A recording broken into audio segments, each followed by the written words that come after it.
하나님께서 여러분과 함께 하십니다. 옆 사람에게 선포합시다. 하나님께서 당신을 사랑하십니다.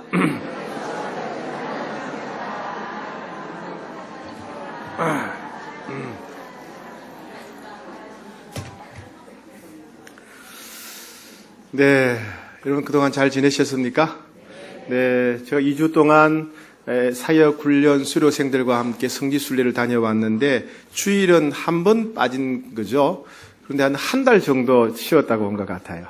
예, 하여튼 여러분 얼굴 뵈니까 얼마나 반갑고 기쁘고 좋은지 모르겠습니다. 제가 여행 출발할 때 감기 몸살 걸린 상태로 출발했어요. 그래서 조금 힘들었는데 또 여러분이 기도해 주신 덕분으로 건강하게 잘 회복되어서 여행을 잘 마치고 와서 감사드립니다. 저희가 터키에 있을 때 주일을 맞았습니다. 그런데 터키는 무슬림 국가이기 때문에 예배 드릴 수 있는 공간이 없었어요. 그래서 어쩔 수 없이 다니는 버스 안에서 같이 주일 예배를 드렸습니다. 참 신기한 것은 우리가 홍익교회에서 예배 드릴 때 함께 계셨던 하나님께서 버스 안에도 계시더라고요. 얼마나 감사하든지. 그래서 거기서 또 같이 예배를 드리고 또 여러분들을 생각하며 기도하고 했습니다. 그래서 지난주 금요일이죠. 그저께 밤 늦게 돌아와서 좀 자고 어제 토요일 아침에 일어나서 제일 먼저 제가 찾아간 곳은 제가 기도하고 있는 제 오이코스입니다. 이제 그분을 찾아갔어요. 그동안 어떻게 지냈는지 궁금하기도 했고 또 성지순례 하다 보니까 그분에 대한 마음이 더 간절했습니다. 그래서 찾아갔는데 이런저런 얘기를 하는데 이제 그분의 동생, 제 오이코스의 동생이 부인의 동생이죠. 처남이 개척교회를 한다는 겁니다. 전도사인데 개척교회를 한다는데 지난 겨울에 아주 추웠던 날이 있죠. 그날 최저 기온이 영하 18도까지 내려갔던 날, 아마 주일로 기억됩니다. 그날 유난히 추웠던 그날 그분의 오이코스의 부인이 어린 아이를 데리고 교회에 가겠다고 나섰다는 겁니다. 그래서 남편으로서 오늘은 너무 추우니까 가지 말라고 말리다가 그만 부부 싸움을 했다는 겁니다. 근데 부인이 결국은 이제 애를 데리고 교회 갔는데 교회 다녀온 뒤에 아이가 독감에 걸리고 중이염까지 걸려가지고 큰 고생을 했다는 겁니다. 그러니까 화가 났어요. 그러니까 저를 만났는데도 아직 화가 풀리지 않았는지 저에게 막 따지는 겁니다.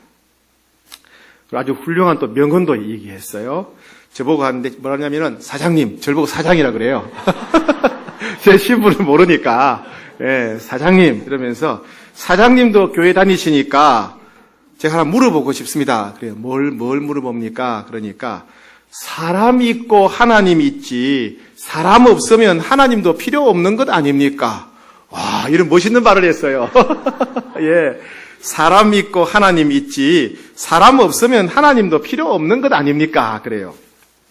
몸이 건강하고 돈도 있고 살만해야 하나님도 찾지 몸이 아프고 돈도 없고 먹고 살기 힘들면 하나님이 무슨 소용이 있습니까?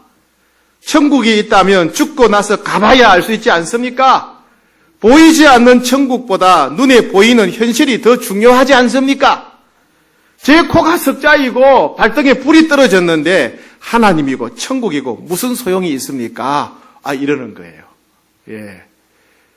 그래서 제가 이번 말씀이 이번 주에 내일 설교할 내용과 연결되네 이런 생각을 했어요. 오늘 설교를 제가 녹화에다가 CD를 하나 선물하려고 합니다. 네, 오늘 이 말씀은 예수님께서 바로 이분이 얘기했던 거죠. 제 오이코서 얘기했던 하나님 나라에 관해서 예수님이 설명하시고 이 땅에 이루어진 하나님 나라가 얼마나 좋은 나라인지 그리고 하나님은 그 나라에 많은 사람들을 초대하고 계신다 하는 그런 말씀을 예수님이 하셨어요. 먼저 예수님은 하나님 나라를 잔치로 표현하셨습니다. 오늘 16절 한번 읽어볼까요? 16절 시작. 이르시되 어떤 사람이 큰 잔치를 베풀고 많은 사람을 청하였더니 그랬습니다. 예수님은 하나님 나라를 비유로 하시면서 잔치로 표현하신 것은 굉장히 중요합니다. 왜냐하면 하나님 나라를 예를 들면 전쟁터로 표현할 수 있어요. 하나님 나라는 전쟁터다. 혹은 하나님 나라는 시궁창이다. 혹은 하나님 나라는 화장실이다. 이렇게 할 수 있죠. 그런데 전쟁터나 시궁창이나 화장실이 아니라 잔치로 표현하신 것은 하나님 나라는 전쟁터나 시궁창이나 화장실보다 잔치와 비슷한 점이 많아서 그러셨겠죠? 네. 요즘은 먹을 것이 풍부한 시대입니다. 그래서 굶어 죽는 사람은 희귀합니다. 결혼잔치, 회갑잔치, 칠순잔치가 벌어지지만은 사람들은 먹을 것에 대해서 그렇게 크게 기대하지는 않습니다. 잔치에 가면 평소보다 조금 더 맛있는 거, 조금 더 먹는 정도이지 그렇게 음식에 대한 기대는 크지 않습니다. 그러나 옛날에는 달랐습니다. 우리나라도 1950년대, 60년대에는 굶어 죽는 사람들이 있었습니다. 그죠? 식량이 떨어지는 봄, 춘궁기, 보릿고개라는 말이 생길 만큼 먹을 것이 귀했던 시대가 있었습니다. 그런 시대에는 잔치라는 말은 온 가족이 굶고 있을 때 잔치에 가면 먹을 것이 산더미처럼 쌓여 있고 배가 터지도록 실컷 먹을 수 있는 말 그대로 횡재하는 날이었어요. 제가 어릴 때 잔치와 관련된 추억이 하나 있습니다. 저희 집안의 백부님, 그러니까 제 큰아버지시죠. 큰아버지께서 지역의 면장을 오랫동안 하셨습니다. 한 번은 큰아버지 회갑잔치를 하는 날이었습니다. 저희 사촌 형님들과 제가 한 역할은 뭐냐면 잔치 며칠 전부터 면 내에 있는 수십 개의 마을에 다니면서 잔치 소식을 알리는 일이었습니다. 말 한가운데 서서 이렇게 외쳤습니다. 몇 월 며칠에 최면장님 댁에 큰 잔치가 있습니다. 다 오셔서 다 오십시오. 모두 다 오십시오. 이렇게 소리치는 그런 것이었습니다. 같은 동네 여성들이 다 동원되어서 잔치 음식을 준비했습니다. 돼지도 여러 마리가 끌려 나왔습니다. 그때 처음으로 돼지 멱다는 소리가 무엇인지 직접 목격했습니다. 제 목소리랑 비슷하죠? 네. 잔치 당일에는 정말 많은 사람들이 몰려왔습니다. 여러 개의 방은 물론 대청마루와 그 다음에 넓은 마당, 심지어 대문 밖에 그 동네 공터까지, 마을 공터까지 멍석을 깔아놓고 음식을 대접했습니다. 어떻게 알았는지 동네 거지들도 끊임없이 몰려왔습니다. 그날은 절대로 구박하지 않았고 따로 상을 차려주고 또 갈 때는 많은 음식을 더 싸서 안겨주었습니다. 이와 같이 어려운 시절에 잔치는 모처럼 마음껏 포식하는 즐거운 날이었고 말 그대로 목구멍에 때를 벗기는 날이었습니다. 어른도 아이도 할 것 없이 모두가 잔치에 가고 싶어 했습니다. 할아버지 할머니들은 꼭 보면 양손에 손주 손녀들을 붙잡고 오십니다. 얘들을 먹여야 되겠다. 그래가지고 같이 오시지요. 여러분들도 어릴 때 잔치 모습을 기억하실 것입니다. 연세가 많으신 분일수록 잔치에 얽힌 추억이 더 많으실 겁니다. 오늘 본문은 지금부터 2000년 전의 사건이니까 그때는 더더욱 먹을 것이 귀했을 것이고 그만큼 잔치는 모든 사람이 너나 할 것 없이 가고 싶어하고 기다려지는 즐거운 날이었을 것입니다. 그렇다면 예수님은 왜 하나님 나라를 즐겁고 행복한 잔치로 표현하셨겠습니까? 그것은 세상에서 사람들이 사용하고 있는 단어 중에서 하나님 나라를 표현할 수 있는 가장 비슷한 말이 잔치이기 때문에 그렇습니다. 즉 하나님 나라는 잔치와 같이 즐겁고 기쁘고 행복한 나라이기 때문에 그렇습니다. 대한민국의 자살률은 OECD 국가 중에서 가장 높고 전 세계적으로도 자살률이 높은 편이라고 합니다. 특히 노인 자살률은 OECD 국가 중 1위에 올랐습니다. 일반 직장인들과 청소년들의 자살률도 상당히 심각한 편입니다. 그들은 왜 죽음을 택했을까요? 사람들마다 여러 가지 사정이 있고 나름대로 형편이 있었겠지만 한마디로 말하자면 죽는 것이 사는 것보다 낫기 때문일 것입니다. 두렵고 고통스러운 현실이든 부끄럽고 수치스러운 상황이든지 간에 견딜 수 없는 현실로부터 탈출하고 싶고 도망치고 싶었기 때문에 그들은 죽음을 선택했을 것입니다. 또 각종 중독에 빠지는 사람들도 있습니다. 게임 중독, 마약 중독, 알코올 중독, 그리고 화투나 포카, 카지노, 경마, 경정, 경륜, 다양한 도박 중독이 있습니다. 그들은 자신들이 중독에 빠져 지낼 때 세상 모든 것은 다 잊어버리고 즐겁고 편안하고 행복하다고 느낍니다. 즉 사람들이 각종 중독에 빠지는 이유도 역시 고통스러운 현실로부터 도망가고 싶기 때문입니다. 견딜 수 없는 현실로부터 탈출하고 싶기 때문에 도박에 빠지는 것입니다. 하지만 자살하는 사람이든 도박하는 사람, 중독에 빠지는 사람이든 간에 그들이 선택한 것은 진정한 자유나 평안이나 행복이 아닙니다. 그것은 가짜 자유고 가짜 평안이고 가짜 행복입니다. 죽음이나 중독이 처음에는 사람들에게 자유와 기쁨을 안겨주는 것 같지만은 결국에는 몸을 망가뜨리고 마음과 생각을 파괴하고 인생을 송두리째 앗아가 버리는 무서운 것입니다. 마치 그것들은 독버섯과 같습니다. 보기에는 너무나 예쁘고 아름다워서 맛있어 보이지만은 그것을 먹는 순간 우리 인생을 파괴해버리는 가짜 행복이라는 말입니다. 그러나 하나님 나라는 진정한 자유와 평안과 기쁨을 주는 행복한 나라입니다. 하나님 나라는 여러 가지 특징이 있습니다. 첫 번째, 하나님 나라는 모든 죄를 용서받는 자유, 죄책감으로부터 해방되는 자유가 있는 나라입니다. 하나님 나라는 누구든지 예수님을 믿고 죄를 용서받고 하나님의 자녀가 되고 성령님과 함께 살아가는 삶입니다. 찬송가 251장에 보니까 놀랍다 주님의 큰 은혜, 우리의 죄를 속하시려 갈보리 십자가 위에서 어린 양 보혈을 흘렸네. 주의 은혜 우리의 죄를 다 씻었네. 주의 은혜 우리의 죄를 다 씻었네. 찬송가 270장을 지은 기자는 이렇게 자기가 체험한 하나님 나라를 고백합니다. 변찮는 주님의 사랑과 거룩한 보혈의 공로를 날마다 찬양을 합시다. 주님을 만나볼 때까지. 예수는 우리를 깨끗게 하시는 주시니 그의 피 우리를 눈보다 더 희게 하셨네. 하나님 나라의 두 번째 특징은 우리의 모든 필요를 채워주시고 우리 인생을 형통케 하시는 그런 나라입니다. 하나님은 우리의 모든 상황과 형편을 아시고 돌보아 주십니다. 그리고 아무런 근심, 걱정, 염려가 없게 하시는 나라입니다. 하나님 나라는 우리의 간구나 기도 제목을 아시고 응답하시고 우리의 마음의 소원을 이루어 주시는 그런 응답의 나라, 평안의 나라입니다. 이런 하나님 나라를 체험했던 기자는 자신의 체험을 이렇게 고백합니다. 찬송가 292장 주 없이 살 수 없네. 내 주는 아신다. 내 영의 깊은 간구 마음의 소원을 주밖에 나의 마음 네 알아주리요. 내 마음 위로하사 평온케 하시네. 찬송가 370장을 지은 분은 그 두려움이 변하여 내 기도 되었고 전날의 한숨 변하여 내 노래 되었네. 주님을 찬송하면서 할렐루야 할렐루야 내 앞길 멀고 험해도 나 주님만 따라가리.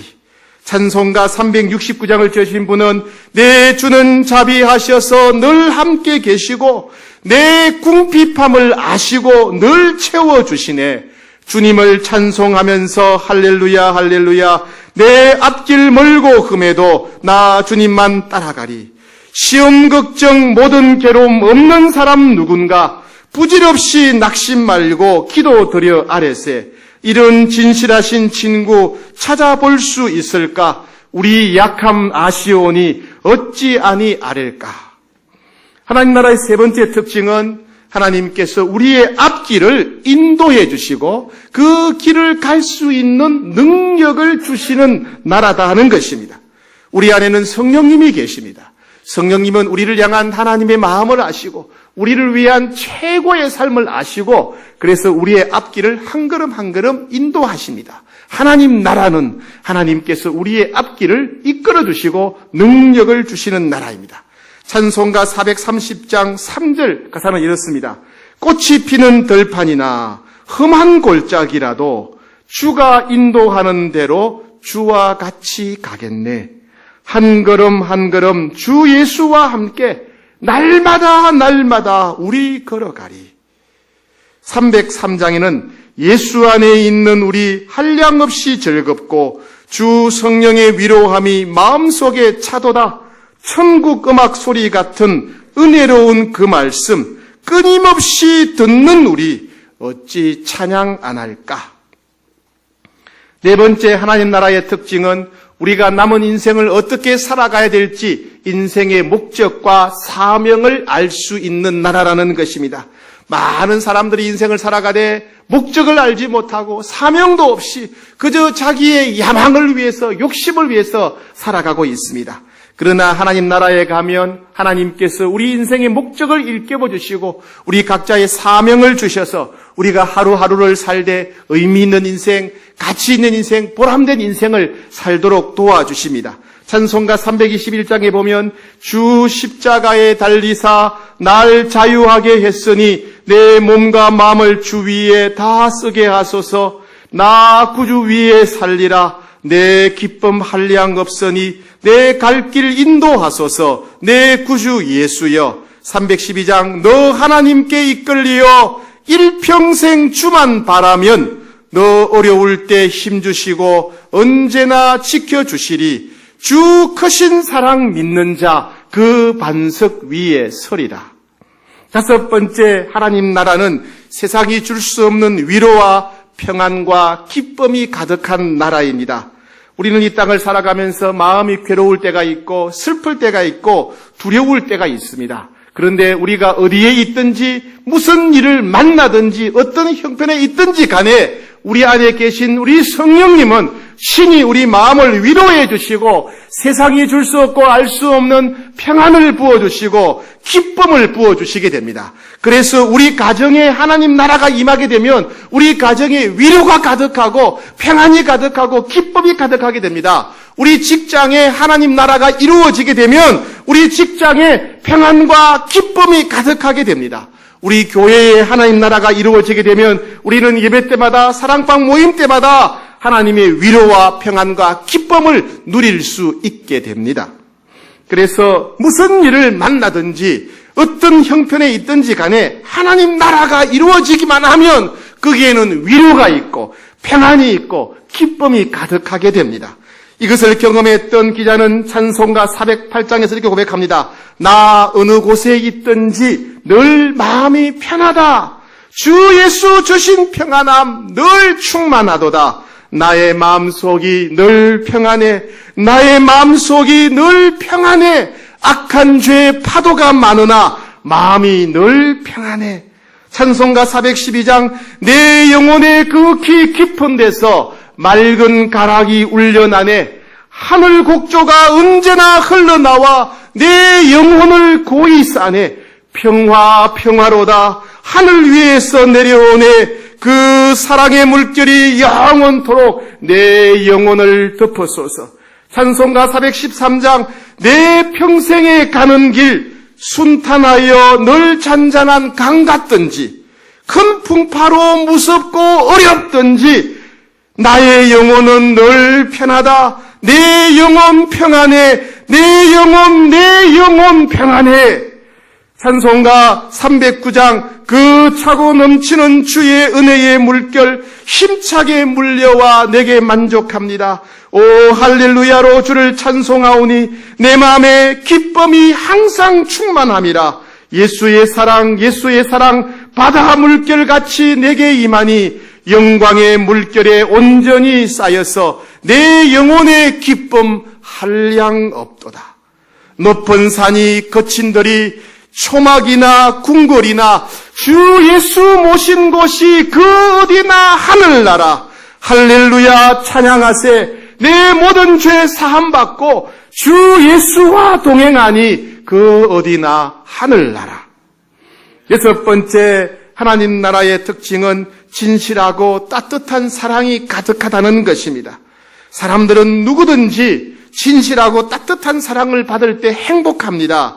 칭찬을 받고자 하는 욕망이 가득한 사람도, 유명해지고자 욕망이 가득한 사람도, 최고가 되고자 욕망이 가득한 사람도 진실하고 따뜻한 사랑을 받게 되면 모든 것이 해결되고 행복해집니다.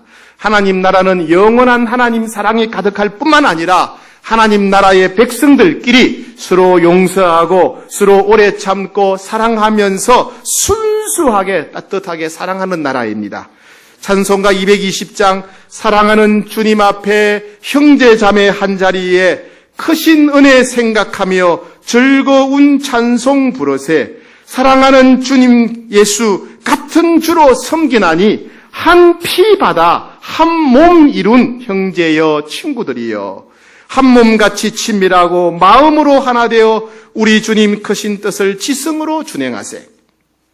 찬송가 221장 주 믿는 형제들 사랑의 사귐은 천국의 교제 같으니 참 좋은 교제라. 하나님 보좌 앞 다 기도드리니 우리의 믿음 소망이 주 안에 하나라.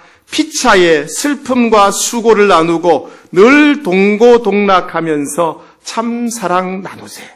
마지막 7번째, 하나님 나라에는 영원한 천국에 대한 소망이 있는 나라입니다. 이 땅에는 고통과 슬픔이 끝이 없고 죽음도 있습니다. 그러나 하나님 나라는 영원한 천국까지 계속되는 나라입니다. 예수님이 이 땅에 오시면서 하나님 나라는 이미 시작되었습니다. 앞으로 점점 더 이루어져 가는 나라입니다. 그리고 영원한 천국에서 완전히 이루어지는 나라입니다.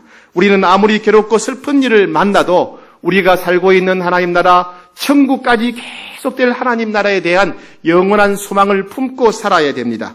찬송가 492장에 보면 잠시 세상에 내가 살면서 항상 찬송 부르다가 날이 저물어 오라 하시면 영광 중에 나아가리. 열린 천국 문 내가 들어가 세상 짐을 내려놓고 빛난 면류관 받아 쓰고서 주와 함께 길이 살리. 492장 한숨 가시고 죽음 없는 날 사모하며 기다리니 내가 그리던 주를 배울 때 나의 기쁨 넘치리라. 열린 천국문 내가 들어가 세상 짐을 내려놓고 빛난 면류관 받아 쓰고서 주와 함께 길이 살리.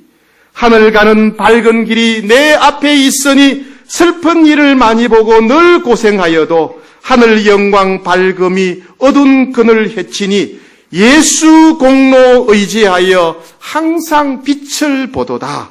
예. 그래서 예수님은 하나님 나라를 천국으로, 잔치로 표현하신 것입니다.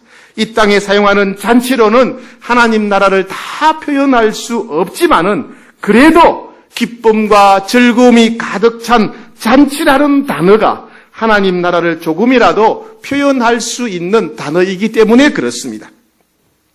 이번에 사역훈련 수료생들 성지순례를 다녀왔는데 이스라엘과 터키를 다녀왔습니다. 터키에는 사도들의 흔적들이 많이 남아있는데 그중에 갑바도기아 지방에 가면 데린구유라고 하는 곳이 있습니다. 데린구유의 말은 깊은 우물이라는 뜻입니다. 초대교회 성도들이 한 200~300년 동안 계속되는 박해를 피해서 땅속에다가 굴을 파고 들어가서 그 땅속에다가 도시를 건설한 곳이 데린구유입니다. 거기에 보면 땅속에다가 가정집이 있고 예배당이 있고 세례터가 있고 성경 공부하는 방이 있고 땅속에다가 가축을 키우는 가축장이 있고 저장고가 있고 우물 갖가지 시설이 있습니다. 그리고 지하 20층까지 파고 내려갔어요. 그리고 다른 도시와 연결되었기 때문에 수백 킬로, 수천 킬로나 길이가 됩니다. 그곳에는 수만 명의 성도들이 오랫동안 믿음을 지키며 생활했던 곳입니다. 자, 사진 한번 볼까요? 네. 불을 꺼주시고.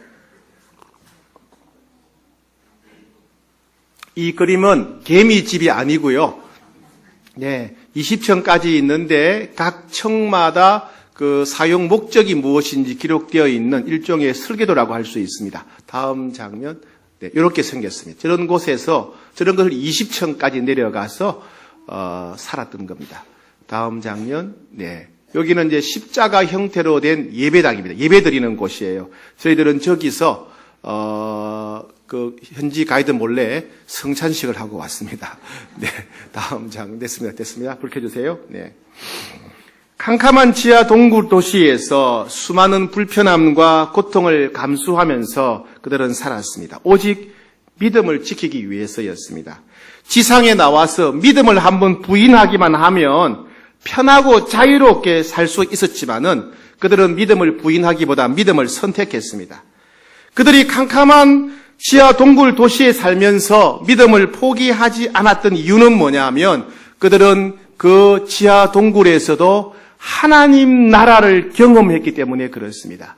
그들은 지하 동굴에서도 하나님 나라의 비밀을 체험했기 때문에 조금도 흔들리거나 포기하지 않고 믿음을 지키며 살 수 있었습니다. 하나님 나라의 백성이 되면, 하나님 나라의 비밀을 체험하게 되면 캄캄하고 고통스러운 지하 도시에서 기쁘게 살 수 있다는 것입니다. 그렇다면 우리가 살아가고 있는 이 현실에서도 우리가 하나님 나라에 들어가게 되고 하나님 나라의 비밀을 누리게 된다면 우리가 어떤 상황, 어떤 형편에 있다 할지라도 기쁨과 평안을 누리며 살 수 있게 될 것입니다. 그래서 하나님은 우리를 하나님 나라로 초대하시되 너무나 기쁘게 우리를 초대하십니다.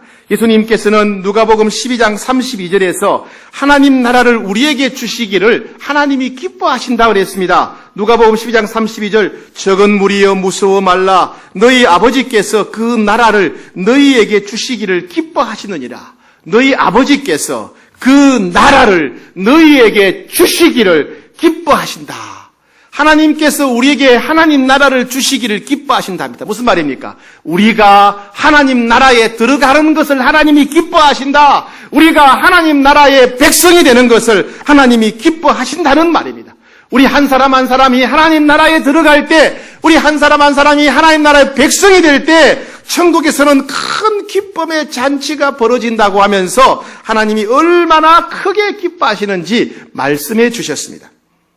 이 자리에 오신 여러분, 이 설교를 듣고 계신 여러분 모두가 한 사람도 빠짐없이 이 하나님 나라에 들어가시기를 축복합니다. 그리고 하나님 나라의 백성이 되시기를 축복합니다. 어떤 상황, 어떤 형편에 있든지 간에 하나님 나라의 비밀을 충만하게 누리시기를 축복합니다. 그런데 우리는 이런 의문이 생깁니다. 하나님 나라가 실제로 있고 하나님 나라가 사실이고 그렇게 하나님 나라가 우리를 행복하게 해주는 곳이라면 왜 사람들이 그 하나님 나라를 거절하느냐 하는 문제입니다. 심지어는 교회 다닌다고 하는 사람들 중에도 여전히 술에 빠져 살고 음란함에 취해 살고 돈을 움켜쥐고 살아가는 사람들이 있다는 겁니다.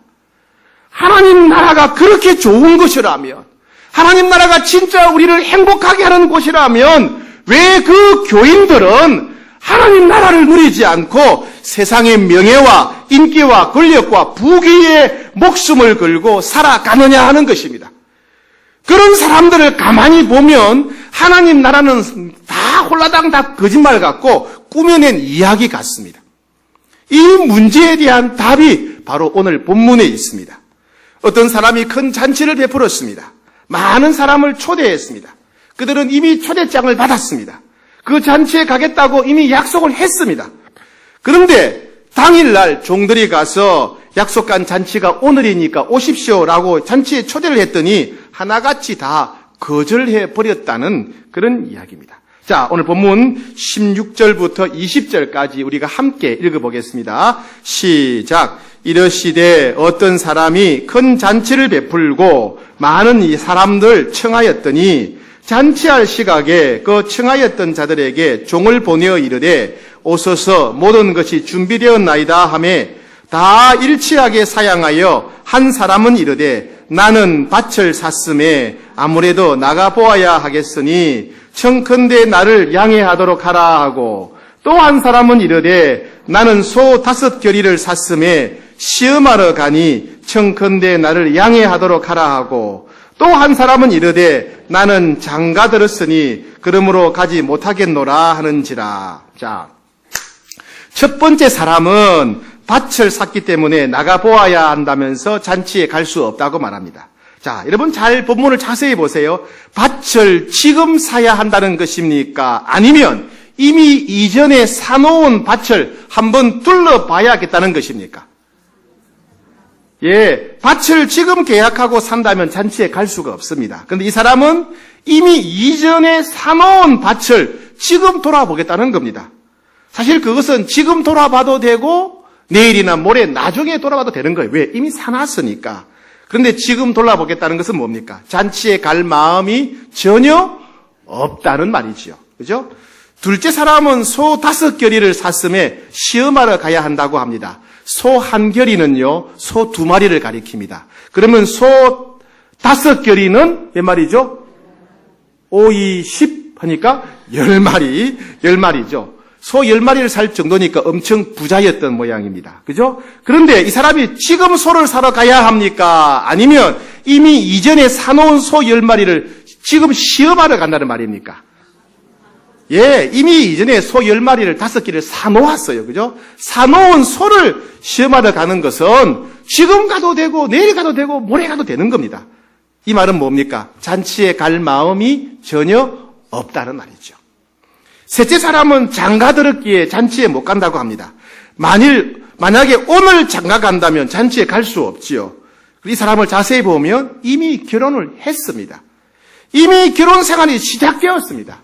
이미 결혼 생활을 시작한 사람은 잔치에 하루 갔다 온다고 해서 아무런 문제가 될 게 없습니다. 그리고 이 사람은 뭐예요? 잔치에 갈 마음이 전혀 없다는 말이죠. 이 세 사람의 공통점은 아무리 잔치가 화려하고 풍성하지만 잔치에 갈 마음이 전혀 없다는 거예요. 아무리 자신들이 초대받았지만은 자신들은 관심이 없다는 뜻입니다. 어쩌면 그들이 진짜 중요하게 여기는 것은 그들의 말 그대로 땅이나 소나 결혼 생활인지도 모르겠습니다. 오늘날도 눈에 보이는 현실 때문에 눈에 보이지 않는 하나님 나라를 가볍게 여기고 우습게 여기며 거절하는 사람들이 많이 있습니다. 눈에 보이지 않는다고 거절할 뿐만 아니라 화를 내기도 합니다. 아이들의 모습을 보면 그들의 심정을 이해할 수가 있어요. 교회 앞에 보면 아이들이 많이 놀고 있어요. 주로 엄마들이 사탕이나 빵을 들려주지요. 과자를 들려주면 거기에는 침이 막 묻고 나중에는 코가 막 물어요. 이렇게 침과 코가 막 범벅이 되고 그러다가 엎어지기는 한다면 그게 또 흙이 문단 말이죠. 엄마가 달려와서 그거 더러우니까 엄마 주고 이거 새 거 먹으라 그러면 줍니까 안 줍니까? 안 줘요, 안 줘요. 코가 묻었고 침이 묻었고 흙이 묻었는데 이거 안 주겠다, 안 주겠다. 이게 좋다는 거예요. 이게 좋다는 거예요. 그런 어린아이의 모습과 똑같다는 거예요. 예. 심지어 교회까지 다니면서도 하나님 나라는 전혀 맛보지 못하고 관심도 없는 사람들이 있습니다. 그분들은 교회 다니지만 여전히 세상 현실이 더 중요하고 우선적이라고 생각하는 그런 사람들입니다. 이 사람들은 어떻게 이해할까요? 이건요, 고정 간첩을 보면 돼요. 우리 남한에는 북한에서 파견된 고정 간첩들이 있죠, 그죠? 이 중에도 혹시 계신 분이 있을지 모르겠어요. 표가 안 나니까. 겉으로는 대한민국 국민이야. 그러나 속으로는 북한 즉 조선인민민주주의공화국 인민들이에요, 그죠? 겉은 대한민국 국민인데 속은 김정은이를 숭배하는 북한 인민이란 말입니다. 교회 다니면서도 세상을 더 좋아하고 세상을 더 중요하게 여기는 사람들은 겉은 하나님 나라의 백성이지만은 속은 세상을 섬기고 있는 사람들이라고 할 수 있다는 겁니다. 그렇다면 하나님 나라의 백성이 되는 비결은 무엇이겠습니까? 첫 번째, 예수님을 믿고 순종해야 됩니다. 요한복음 1장 12절에 영접하는 자, 곧 그 이름을 믿는 자들에게는 하나님의 자녀가 되는 권세를 주셨다 그랬습니다. 예수님을 믿는다는 것은 예수님이 이 땅에 오셔서 나 대신, 우리 대신 우리의 모든 죄짐을 짊어지시고 우리의 형벌을 받으셨다고 믿는 것입니다. 예수님께서 십자가에서 내 모든 형벌을 받고 죽으심으로 내 모든 죄가 용서받았다는 것을 믿는 것입니다. 그리고 부활하여 살아계신 예수님을 우리 자신의 주인으로 왕으로 초청하는 것입니다. 예수님에 관해서 많이 아는 것이 중요한 게 아니라 그것을 믿고 마음속에 예수님을 주인으로 왕으로 초청하는 것이 중요합니다. 두 번째, 하나님 나라의 백성이 되려면, 하나님 나라를 누리려면 성령 충만해야 됩니다. 예수님을 믿지만은 마음과 생각에 세상의 염려가 가득하고 세상 근심 걱정이 가득하게 되면 하나님 나라의 비밀을 누릴 수가 없습니다. 근심, 걱정, 염려를 다 주님 발 앞에 내려놓고 성령님께서 내 생각을 다스려 주시고 내 마음을 다스려 주시기를 간구해야 됩니다. 찬송가 191장 나와 동행하시고 모든 염려 아시니 나는 숲의 새와 같이 기쁘다. 내가 기쁜 마음으로 주의 뜻을 행함은 주의 영이 함께함이라. 성령이 계시네. 할렐루야 함께 하시네. 좁은 길을 걸으며 밤낮 기뻐하는 것 주의 영이 함께함이라. 내 안에 계신 성령님께서 내 모든 필요를 아시고 나를 도와주시기 때문에 나는 숲의 새와 같이 기쁘답니다. 성령 충만할 때 이런 하나님 나라를 맛보고 누릴 수가 있습니다. 세 번째 하나님 나라를 누리는 비결은 다른 성도들과 교제하는 것입니다. 잘 타고 있는 모닥불, 장작불에 나뭇가지를 하나하나 떼놓으면 불이 금방 꺼져버립니다. 그 나뭇가지를 모으면 모을수록 서로의 불이 서로를 뜨겁게 해서 활활 타오르게 됩니다. 그리스도인들도 함께 교제할 때 하나님 나라를 더 강력하게 풍성하게 체험할 수 있습니다. 그래서 사랑방이 중요한 겁니다. 그래서 함께하는 제자 훈련이 중요한 겁니다. 그래서 모임마다 마음을 활짝 여는 것이 중요합니다. 그래야 사랑방에 하나님 나라가 이루어지고 제자훈련에 하나님 나라가 이루어지고 남녀 선교회에 하나님 나라가 임하게 되는 것입니다. 이번에 성기순례 갔던 지역 중에 터키 갑바도기아에는 아까 말씀드린 그 대린구유 지하 20층까지 파내려간 박해 상황에서 성도들이 살았던 곳 말고 괴레메라고 하는 지역이 있어요. 괴레메. 이 괴레메는 대린구유는 박해받을 때 지하에 판 것이라면 이 괴레메는 기독교 시대, 자유의 시대에 세상 문화가 싫어서 일부러 자발적으로 산속에 와서 산에다가 굴을 파고 지상에 산에다가 굴을 파고 살았던 성도들의 유적입니다. 대린구유는 박해받는 성도들이 지하에 굴을 판 것이고 괴레메라고 하는 곳은 기독교 시대에 자유의 시대에 자발적으로 와서 지상에다가 산 위에다가 굴을 파고 살았던 유적지입니다. 자, 한번 볼까요? 네, 요거는 지상에 있는 거죠. 저와 같이 사암이니까 불이 잘 파집니다. 그 사암에다가 바위에다가 굴을 파고 살았어요. 토끼굴이 아니고 사람들이 사는 곳이에요. 다음 장면. 네, 이렇게 굴을 파고 저기 들어가서 기도하고 예배드리고 수만 명이 살았어요. 수만 명이 됐습니다. 네, 그들은 자유롭게 신앙생활을 할 수 있었습니다. 마음 편하게 일상생활을 할 수 있었던 사람입니다. 그런데 그들이 세상을 버리고 자발적으로 깊은 산에 들어와서 굴을 파고 살았던 이유는 뭐냐면 그들은 이미 하나님 나라의 맛을 봤기 때문에 그래요. 하나님 나라가 얼마나 좋은지, 세상이 싫고 세상에 대한 미련이 없다는 것입니다. 그래서 이 내가 맛본 하나님 나라를 더 깊고 풍성하게 누리고 싶어서 자발적으로 산속에 들어와서 기도하고 예배드리고 살아가는 사람들이에요. 그리고 혼자면 힘들겠지만은 함께 기도하고 함께 예배드리고 함께 식사하며 교제하는 공동체 형제 자매들이 옆에 있었습니다. 이 괴레메의 동굴, 바로 하나님 나라의 비밀이 있는 곳이죠. 이 괴레메 동굴에 이루어졌던 믿음의 성도들이 누렸던 그 하나님 나라가 여러분의 가정에도 임하기를 축복합니다. 여러분의 직장에도 임하기를 축복합니다. 이 괴레메 동굴에 있던 하나님 나라가 우리 홍익교회 모든 모임마다 이루어지기를 축복합니다. 이 설교를 듣는 모든 분들에게 하나님 나라가 임하기를 축복합니다. 제가 오랫동안 기도하고 있는 제 오이코스 그 장사장님도 이 하나님 나라를 맛보게 되기를 축복합니다. 여러분이 사랑하는 여러분의 모든 가족들, 친구들, 오이코스들도 하나님 나라에 들어가게 되기를 축복합니다.